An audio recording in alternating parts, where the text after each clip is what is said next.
दोस्तों बेंगलुरु के M Chinnaswamy stadium में भारतीय टीम दो बड़े बदलाव के साथ तीसरा टी20 मुकाबला खेलने उतरी थी। टीम इंडिया की तरफ से सलामी बल्लेबाज गिल और तेज गेंदबाज आवेश खान को तीसरे टी20 के लिए आराम दिया गया था, तो वहीं पर दोस्तों उनकी जगह पर ईशान किशन और यजुवेंद्र चहल को कप्तान पांड्या ने फाइनल प्लेइंग 11 में शामिल किया था। इस तीसरे टी20 में कंगारू टीम जहां अपनी लाज बचाने उतरी थी, तो वहीं पर हमारी भारतीय टीम कंगारू को क्लीन स्वीप करने के इरादे से मैदान पर उतरी थी। और दोस्तों इस आखिरी टी20 मुकाबले में एक बार वापस से टॉस जीता कंगारू कप्तान स्टीव स्मिथ ने और उन्होंने टीम इंडिया को पहले गेंदबाजी करने का न्योता दिया। तो वहीं पर दोस्तों ऑस्ट्रेलिया टीम की तरफ से मिचेल मार्श और कैमरन ग्रीन पारी का आगाज करने आए थे। दूसरी ओर टीम इंडिया की तरफ से कप्तान हार्दिक पांड्या अपना पहला ओवर लेकर आए थे, जिनके पहले ओवर में सूझबूझ से खेलते हुए दोनों ही सलामी बल्लेबाजों ने 3 ही रन बनाए थे। तो वहीं पर दोस्तों ऑस्ट्रेलिया पारी का दूसरा ओवर तेज गेंदबाज उमरान मलिक लेकर के आए थे, जिन्होंने दूसरे ओवर में कसी हुई गेंदबाजी करते हुए अपना पहला ही ओवर मेडन निकाला था। तो वहीं पर दोस्तों टीम इंडिया की तरफ से तीसरा ओवर वापस से एक बार कप्तान हार्दिक पांड्या लेकर आए थे, जिनके पहले ही गेंद पर मिचेल मार्श ने मिडन के ऊपर से एक गगनचुंबी सिक्सर जड़ दिया था। तो वहीं पर दोस्तों तीसरी गेंद पर मार्श ने 1 रन लेकर स्ट्राइक ग्रीन के पास पहुंचा दी थी और ग्रीन ने भी कप्तान पांड्या की आखिरी गेंद पर पुल शॉट खेलकर एक करारा चौका जड़ दिया था।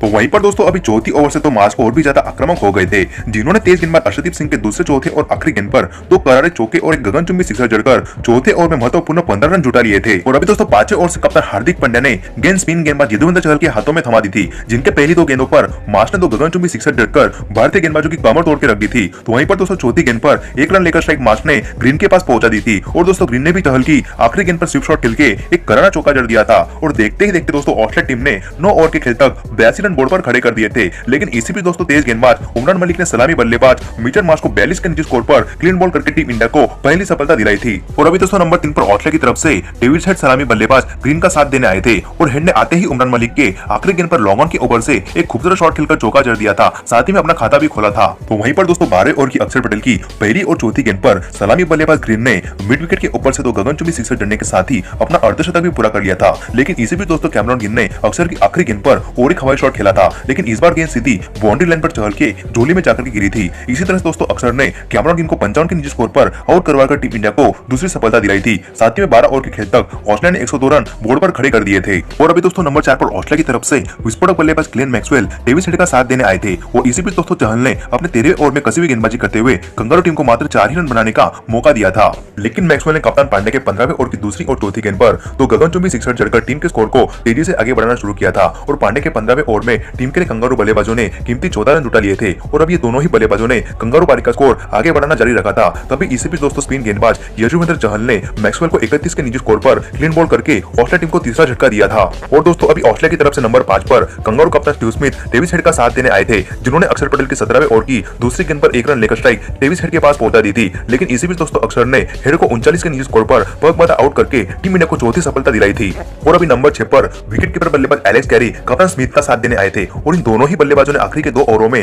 विस्फोटक अंदाज में बल्लेबाजी करते हुए ऑस्ट्रेलिया टीम का स्कोर 20 ओवर के खेल तक 4 विकेट के नुकसान पर 164 रनों तक पहुंचा दिया था। बदले में दोस्तों 165 रनों के लक्ष्य का पीछा करने के लिए टीम इंडिया वापस से एक बार नई जोड़ी मतलब कि ईशान किशन और संजू सैमसन के साथ भारतीय पारी का आगाज करने आई थी। तो वहीं पर दोस्तों ऑस्ट्रेलिया की तरफ से तेज गेंदबाज सीन एबॉट अपना पहला ओवर लेकर आए थे, जिनके दूसरी ही गेंद पर ईशान ने ऑफ साइड पर बेहतरीन टाइमिंग के साथ एक करारा चौका जड़कर अपना खाता खोला था और अगली ही गेंद पर 1 रन लेकर स्ट्राइक इनफॉर्म बल्लेबाज संजू के पास पहुंचा दी थी। लेकिन दोस्तों तेज गेंदबाज एबॉट ने अगली 2 गेंदों पर संजू को जरा सा भी हाथ खोलने का मौका नहीं दिया था। और अभी दोस्तों भारतीय पारी का दूसरा ओवर तेज गेंदबाज मिचेल स्टार्क डालने आए थे, जिनकी पहली 2 गेंदों पर ईशान कोई भी रन नहीं बना पाए थे। लेकिन स्टार्क की तीसरी गेंद पर ईशान ने 1 रन लेकर स्ट्राइक संजू के पास पहुंचा दी थी। दोस्तों तेज गेंदबाज स्टार्क ने लगातार संजू को 2 बाउंसर गेंद डालकर कोई भी रन बनाने का मौका नहीं दिया था। बावजूद इसके स्टार्क की आखिरी गेंद पर संजू ने पुल शॉट खेलकर एक गगनचुंबी सिक्सर जड़ दिया था। और दोस्तों अभी ऑस्ट्रेलिया की तरफ से वापस से एक बार तेज गेंदबाज सीन एबॉट अपना तीसरा ओवर लेकर आए थे, जिनकी पहली गेंद पर ईशान ने लॉन्ग ऑन के ऊपर से एक करारा चौका जड़ दिया था और एबॉट की चौथी गेंद पर 1 रन लेकर स्ट्राइक संजू के पास पहुंचा दी थी। लेकिन दोस्तों एबॉट ने अपनी आखिरी गेंद पर संजू की गिल्लियां बिखेरते हुए टीम इंडिया को पहला झटका दिया था। संजू 13 गेंदों में मात्र 7 ही रन बना पाए थे। और अभी दोस्तों नंबर 3 पर वापस से एक बार राहुल त्रिपाठी सलामी बल्लेबाज ईशान किशन का साथ देने आए थे, जिन्होंने चौथे ओवर की मिचेल स्टार्क की दूसरी गेंद पर लॉन्ग ऑन की दिशा में 2 रन लेकर अपना खाता खोला था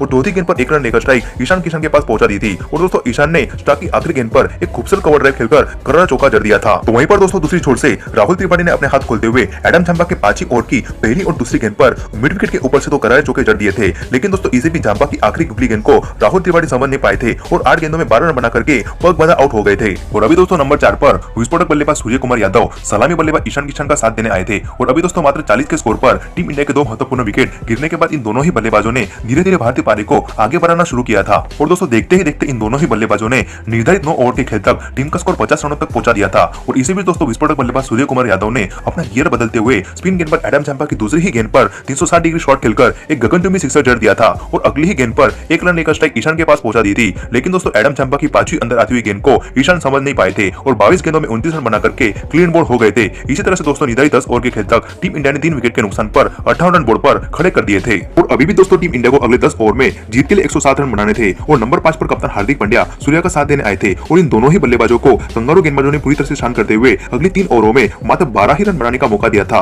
जिसकी वजह से दोस्तों रिकॉर्ड रन रेट भी 13 रनों के पार पहुंच चुका था और भारत को अगली 42 गेंदों में जीत के लिए अभी भी 95 रनों की आवश्यकता थी और अभी दोस्तों टीम इंडिया की मुश्किलें धीरे धीरे बढ़ती जा रही थी। तभी इसी बीच दोस्तों कप्तान हार्दिक पांड्या ने 14वें ओवर की मैक्सवेल की पहली ही गेंद पर थर्डमैन की दिशा में कट शॉट खेलकर एक खूबसूरत चौका जड़ दिया था और अगली ही गेंद पर एक रन लेकर स्ट्राइक सूर्या के पास पहुंचा दी थी। लेकिन दोस्तों मैक्सवेल ने सूर्या को अगली 2 गेंदों पर एक भी रन बनाने का मौका नहीं दिया था, लेकिन सूर्या ने मैक्सवेल की 5वीं गेंद पर कदमों का इस्तेमाल करके मिड विकेट के ऊपर से एक गगनचुंबी सिक्सर जड़ दिया था। तो वहीं पर दोस्तों दूसरी छोर से कप्तान हार्दिक ने भी अपने अनुभव का इस्तेमाल करते हुए सीन एबॉर्ड के 15वें ओवर की तीसरी और 5वीं गेंद पर एक सिक्सर और एक बाउंड्री जड़कर 15वें ओवर में टीम के लिए महत्वपूर्ण 12 रन जुटा लिए थे। और दोस्तों देखते ही देखते इन दोनों ही बल्लेबाजों ने आक्रामक अंदाज में बल्लेबाजी करते हुए कंगारू गेंदबाजों के परखचे उड़ा करके रख दिए थे। इसी बीच दोस्तों 16वें ओवर की मिचेल स्टार्क की तीसरी गेंद पर सूर्या ने लॉबन के ऊपर से एक गगनचुंबी सिक्सर जड़कर अपना अर्धशतक भी पूरा कर लिया था और अभी भी दोस्तों आखिरी की 18 गेंदों में टीम इंडिया को जीत के लिए 45 रनों की आवश्यकता थी। इसी बीच दोस्तों कप्तान हार्दिक पांड्या ने स्पिन गेंद पर एडम चंपा की अच्छी तरह से धुलाई करते हुए एक ही ओवर में 3 करारे चौके जड़ दिए थे। साथ ही में कप्तान पांड्या ने 18वें ओवर में टीम के लिए महत्वपूर्ण 13 रन जुटा लिए थे। तो वहीं पर दोस्तों सूर्या ने भी विस्फोटक अंदाज में बल्लेबाजी करते हुए 19वें ओवर की सीन एबॉर्ड की एक ही ओवर में 3 गगनचुंबी सिक्सर साथ ही में एक बाउंड्री जड़कर टीम इंडिया को पूरी तरह से जीत के पास पहुंचा दिया था और अभी आखिरी की 6 गेंदों में टीम इंडिया को जीत के लिए मात्र 8 रनों की आवश्यकता थी और कप्तान हार्दिक पांड्या ने मिचेल स्टार्क की पहली 2 गेंदों में एक सिक्सर और एक बाउंड्री चढ़कर टीम इंडिया को तीसरा टी20 मुकाबला 7 विकेटों से जीता दिया था। साथ ही में दोस्तों इन 3 मैचों की टी20 सीरीज में भी कंगारू को 3-0 से टीम इंडिया ने क्लीन स्वीप कर दिया था।